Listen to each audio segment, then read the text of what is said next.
So here's a short video showing how I made one of my recent coffee tables. And here I'm placing some nice redwood slabs in a form. I like to place them in a way that's pleasing and has a good ratio of resin to wood. And I used just a filler piece of wood there to take up room in the form to make the table the size that I wanted. And I chose blue for this one because I think it complements the redwood very well. The next stage is pouring. It's important to mix your resin really well, thoroughly, and not too fast as to not introduce too many bubbles into the mix. It's important to clamp down your wood or weight them down so that they don't float and they stay put during the pour. After pouring, it takes about 3 days to cure, and if you can wait a little longer, it's better as it gets harder. Next step is demolding. This stage is always fun because it's nice to see the reveal as it comes out of the form. Next stage is surfacing.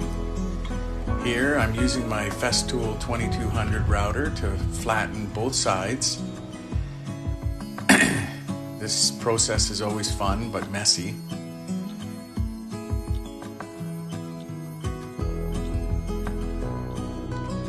Here I'm just taking a look at it, see how it turned out after I sanded it. I used a bit of alcohol to see inside. And for this one I chose a small roundover edge so that the flood coat that I'm going to put on it will flow over the edge well. And this step, I'm using some Squid Clear Fast. This is a bar top resin that will leave a nice high gloss durable finish. And I pour it over the entire table. It's important to have a very contaminant free workplace, and I like to cover it with plastic with a small homemade enclosure. Here I'm using a notched spreader to spread the resin over the whole table.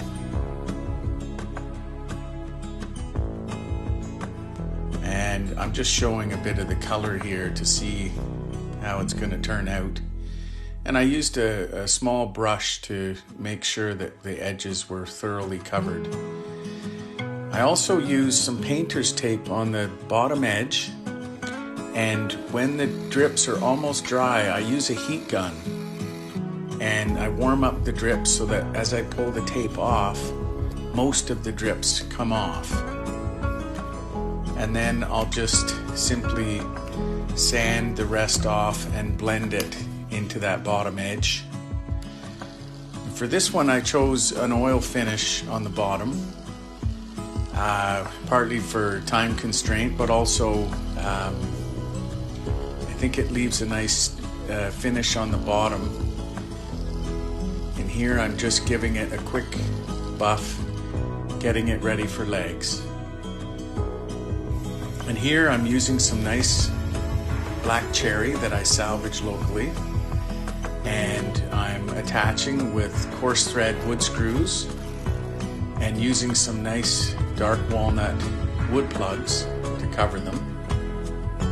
I like to use walnut because it leaves a nice contrast between the two woods. And then after I cut them off with a flush cut saw, I'll sand them off nice and smooth. You can use a sanding block, but I like to use my power sander.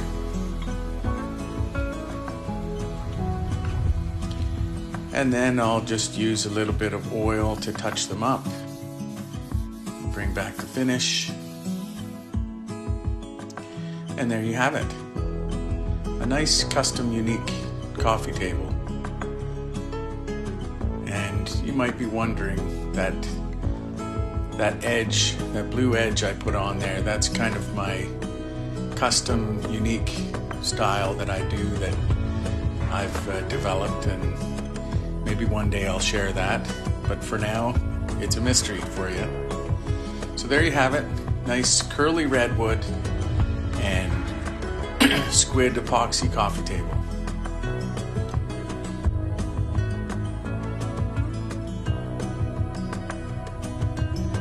Thanks for watching.